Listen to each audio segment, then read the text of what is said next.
Meghan will never beat the bullying allegations. Here's why she always loses, not because the world is against her, because her character keeps writing the same story. You cannot leave a trail of discarded staff, undercut women with real accomplishments, rewrite your history, and still expect people to trust the soft focus lifestyle brand you're selling. The bullying allegations stuck for a reason. They match the behavior, and every new public appearance just adds another chapter. So let's stop pretending Meghan Markle is misunderstood. She is not. She inveigled her way into the royal family solely to destroy it because she was in a one-sided competition with Catherine and had no interest in respecting the royal family's rules, customs, and traditions. Her horrible behavior was encouraged by Harry, who's also been in a jealous competition with William. She is the same weird, disrespectful, and disingenuous person she's always been. And the receipts keep proving it. Don't forget to hit that like button, share, subscribe, and boost this video so my little channel can grow. Today, I'm looking at the latest mess and tying it straight back to the one thing she will never outrun, the bullying allegations, because they didn't start in the palace, and they didn't end there. Long before she met Harry, the pattern was already clear. Per Sarah Vine, in 2015 at Soho House in Istanbul, she berated staff over a free goodie bag that wasn't impressive enough for her. A free luxury event, and she still found something to complain about. There are stories from her acting days of her demanding private jets and first-class flights on low-budget projects. Then, once inside the royal household, the accounts got darker. A young woman in her early 20s came in for a job interview. Meghan ignored her while reading papers, finally looked her up and down, and said, "You can leave." No conversation, just dismissal.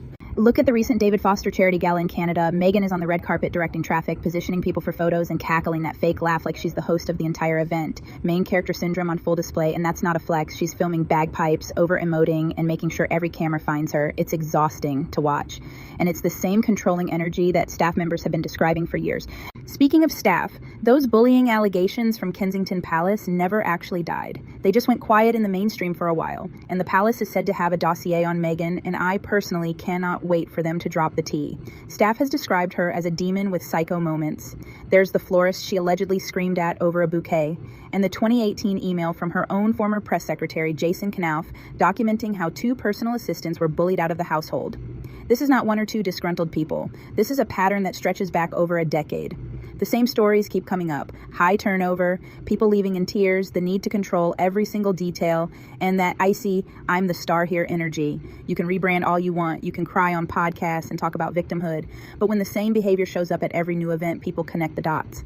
And now she's even managed to make things ugly with Martha Stewart. Meghan, the woman who can barely convince people she cooks from scratch, apparently took a subtle shot, implying Martha was confused. Martha wasn't confused or lying. She has nothing to prove. She's already winning, unlike Meghan. That's not just tone deaf. That's classic Meghan. When someone with real credibility and decades of actual work stands near her, she can't help herself. She has to undercut them. Remember how she mocked the Queen with her disrespectful caricature of a curtsy? It's the same energy that gave her the bullying reputation in the first place, diminishing others so she can stay at the center. That's why the projects keep underperforming. Cookie Queen struggles to find an audience. As Ever feels forced and uninspired. When your reputation is already tied to how you treat people, no amount of soft lighting and lifestyle branding can fully cover it. She attaches her name at the last minute to Cookie Queens, leans into a warm Girl Scout story that was barely true, but the project still struggles to find a real audience. The suggestions for her own products are so bad that even her supporters are inventing uses that sound disgusting. When you don't believe in what you're selling, people feel it. And right now, nobody is buying the image.